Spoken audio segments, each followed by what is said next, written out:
हा, आता मी तुझी मराठीची परीक्षा घेणार आहे. हा, पास व्हायला पाहिजे. Okay fine. What is this? This is called नारळ. नारळ ना. बरोबर आहे. काय घाबरायला कशाला घाबरते? बघ.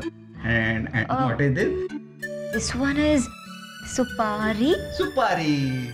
सुपारी बोल बोल Right? एकदा. सुपारी. सुपारी. फार सुंदर. तू लवकर शिकणार ना हे करून. आणि हा. दिस इज कॉल्ड, हा. ह्याला म्हणतात हा? आपूस. अण्णा नट हापूस.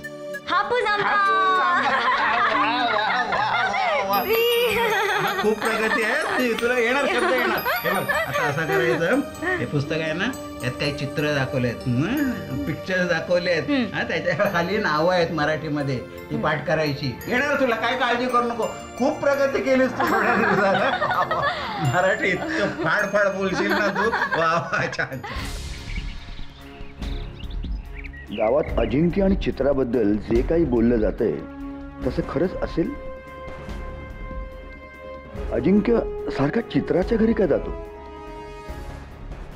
नाही, अजिंक्य असा काही वागेल असं मला तरी वाटत नाही. पण मग नेमकं लोकांच्या बोलण्याचं कारण काय असावं? अरे दादा, अजिंक्य भेटला? अजिंक्य? नाही, मी त्याला शोधायला गेलो नव्हतो. तेवढा वेळ कोणाला आहे त्याच्या पाठीमागे हिंडायला? हा अजिंक्य गेलाय कुठे? कुठं गेलाय? राजाराम,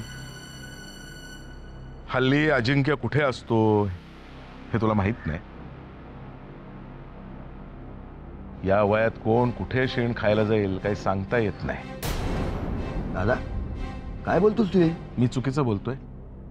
मी खरं तेच बोलतोय. अरे जाऊ दे, जेवण झाली तुमची? अक्कादा जेवल्या? जेवल्या.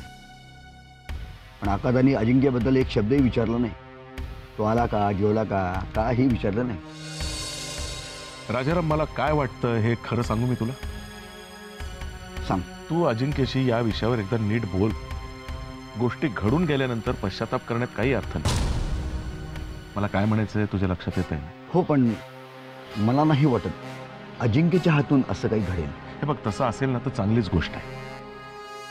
पण फाजील आत्मविश्वास से बरा नाही बरं का. मला असं वाटतं की तू एकदा त्याच्याशी बोलून बघायला काय हरकत आहे. बाप आहेस तू त्याचा. तो जर का चुकत असेल तर तू त्याला बरोबर करायला नको? दादा कमाल आहे. या विषयावर तू इतक्या शांतपणे कसं काय बोलू शकतो?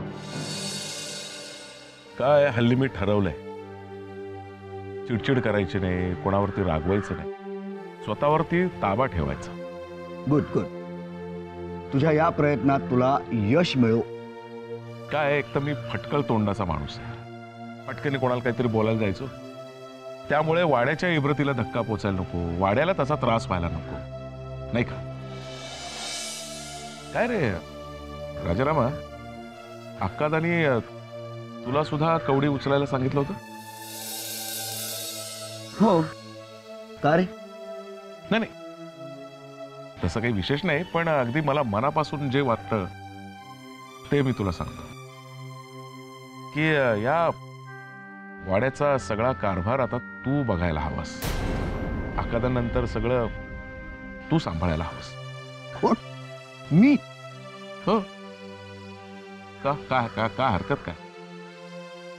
नाहीतरी मागे अक्कादा खोलीत गेल्या होत्या त्यावेळेला इथं जे काही घडलं त्यावेळेस तूच सगळं सांभाळलं होतंस ना? आणि सांभाळलं म्हणजे जे काही घडलं ते माझ्या क्षेत्राशी म्हणजे कोर्ट कचेरीशी निगडीत होतं म्हणून. अरे ती गोष्ट वेगळी आहे. अक्कादांची जागा घेणं ही मोठी आणि अवघड जबाबदारी आहे. अरे पाण्यात पडलं की पोहता येतं. तू जबाबदारी घेतलीस ना की त्यातून मार्ग नक्की काढशील. नाही, मला नाही तसं वाटत. अरे सरकार होणं म्हणजे अख्खा गाव सांभाळणं आणि त्यासाठी मोठं काळीज लागतं आणि ते माझ्याकडे बाबा नाहीये. आणि दुसरी गोष्ट, मला तशी इच्छा सुद्धा नाहीये.